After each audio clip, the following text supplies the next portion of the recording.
ఇప్పుడు మీరు గద్దర్ గారు జనంలోకి వెళ్ళి ఈ పాటలు పాడేవాళ్ళు కదా, చిన్నప్పుడు మీరు కూడా అది అబ్బిందా? అంటే చిన్నప్పుడు అదే ఆయనతో జననాట్య మండలి పోతుండేదాన్ని అని చెప్పారు కదా. నాన్నతో చాలా తక్కువ. నాన్న అజ్ఞాతవాసం నుంచి వచ్చిన తర్వాత ఆయనతో మీటింగ్ అటెండ్ అవ్వాలి. దానికన్నా ముందే చాలా ఎక్కువ తిరిగేసాము.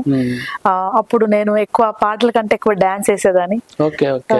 మన చెరబండ రాజు గారు రాసిన కొండలు పగిలేసిన దానికి జనారన్న డాన్స్, తర్వాత బ్యాలే స్కిట్స్ వేస్తూ వచ్చేదాన్ని. అడప పాటలు కోరేసి వెనకాల ఎప్పుడు వెనకాలనే ఉండేవాళ్ళం కాబట్టి నాన్న అన్ని రికార్డింగ్స్ గద్దర్ గుండె చప్పుడు దాంట్లో అంతా మేము వెనకాల ఉండి చిన్నగా ఉన్నాం, చాలా చిన్నగా ఉన్నాం. సో వెనకాలనే ఉండేవాళ్ళము. సో అడప పాటలు పాడేదాన్ని. పాడగలరా? ఏం పాట పాడమంటారు? చాలా పాటలు ఉన్నాయి నాన్నగారి, చాలా చాలా ఉన్నాయి. నాన్న పాటనే పాడతాను. అది పాట ఎందుకు పాడుతున్నానంటే, ప్రజలు నాన్న మీద అటాక్ జరిగిన తర్వాత నాన్న తన మీద తన రాసుకొని మళ్ళీ ప్రజలకు వచ్చారన్నమాట. ఇప్పుడు ఆయన బిడ్డగా నేను ప్రజల్లోకి వస్తున్నాను కాబట్టి అదే పాట పాడుతున్నాను.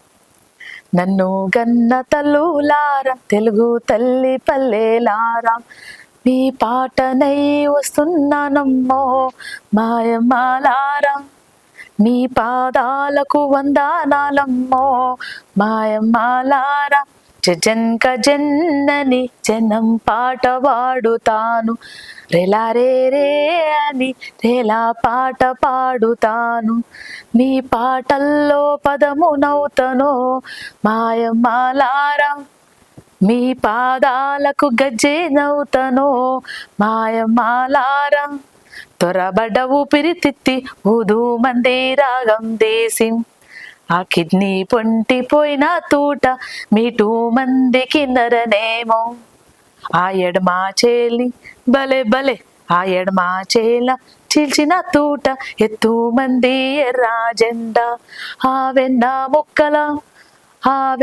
ముక్కల ఉన్న తూటమ్మో మాయమ్మాలారా, అన్న పద పాడుదమందో మాయమ్మాలారా, నన్ను గన్న తల్లులారా, తెలుగు తల్లి పల్లెలారా, మీ పాటనై వస్తున్నానమ్మో మాయమ్మాలారా, మీ పాదాలకు వందనాలమ్మో మాయమ్మాలారా. బాగుందండి. మళ్ళీ గద్దర్ గారు ఒకసారి కళ ముందు కనిపించారు, వినిపించారు కూడా. ఇప్పుడు మొన్న అసెంబ్లీ ఎలక్షన్స్ లో మీరు పోటీ చేశారు కదా, నాకు అదే అనిపించింది. రాజకీయంగా తొలి అడుగు వేస్తున్నారు, వేస్తూనే మీరు చాలా గట్టి నియోజకవర్గం, చాలా హైదరాబాద్లో జేహెచ్ఎంసీలో చాలా పాపులర్ నియోజకవర్గం. నిజానికి సికింద్రాబాద్ కంటోన్మెంట్ సీటు.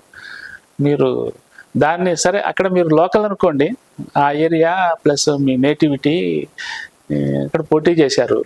అట్లా పోటీ చేయాల్సి వచ్చినప్పుడు కాంగ్రెస్ సెకండ్ లిస్ట్లో మీ పేరు అనౌన్స్ చేసింది. అప్పుడు మీ ఫీలింగ్స్ ఏంటి? మీరు ఎట్లా ఫీల్ అయినారు? మొదటిగా కాంగ్రెస్ పార్టీ మనకు సోనియా గాంధీ గారు, రాహుల్ గాంధీ గారు, ప్రియాంక గారు, ఖర్గే, ఠాక్రే గారు వాళ్ళు డిసైడ్ అయినప్పుడు మనం తీసుకోవాలా లేదా అన్నప్పుడు ధైర్యం ఇచ్చింది మన రేవంత్ అన్న, బట్టి అన్న, మధు యాష్కి అన్న, సీతక్క గారు, ఉత్తమ్ కుమార్ వెన్నెల మంచి అవకాశం అన్నారు. సో మేమేమనుకున్నామంటే ఎక్కడిచ్చినా పర్లేదు అన్నాం. అంటే మనకు డిమాండ్ కాదు కదా. So it is a honour.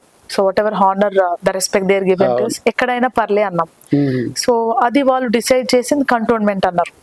So cantonment అన్నారు, మేము ఓకే అన్నాం. చాలా మంది అన్నారు వెన్నెల కంటోన్మెంట్ చాలా కాంప్లికేటెడ్, ఇట్స్ మినీ ఇండియా, చాలా ప్రాబ్లం, వద్దని చెప్పు, డోంట్ సే అన్నారు. కానీ ఐ సెడ్ ప్రజాసేవకు ఏ ప్లేస్ అయినా ఒకటే, బరిలో యుద్ధంలో దిగాలంటే ఎక్కడి నుంచి అయినా కొట్లాడాలి అనేది ఒక హానర్ ఇస్తున్నారు కాబట్టి వాళ్ళు ఎక్కడిచ్చినా సరే, ఏ అవకాశం ఇచ్చినా సరే నేను ముందు ఉంటాను, వస్తాను అన్నాను కాబట్టి సో కంటోన్మెంట్ ని ఒక అవకాశంగా తీసుకొని వచ్చాము. అక్కడే పుట్టి పెరిగాను కాబట్టి లోకల్ గా నాకు ఎక్స్పీరియన్స్ అంటే అక్కడ ప్రాబ్లమ్స్, అందుకే నేను ఎప్పుడైతే ప్రజల దగ్గరికి వెళ్ళానో I could connect them. Yeah వాళ్ళు చెప్పకముందే ఇవి ప్రాబ్లమ్స్ ఉన్నాయి మన ఏరియాలో, నేను కూడా ఇక్కడే పుట్టి పెరిగినాయి, ఇవి కాకుండా ఇంకేమని చెప్పిందంటే అందరు సైలెంట్ అయిపోయారు. బేసిక్ నేనైతే 40 ఏళ్ళ నుంచి అవే ప్రాబ్లమ్స్ చూస్తున్నాను. మా అంటే ఇది తీసి అటు పెట్టడం, అది తీసి ఇటు పెట్టడం, లేకుంటే మీరే సున్నం కొట్టడం, అంతే జరిగింది తప్ప.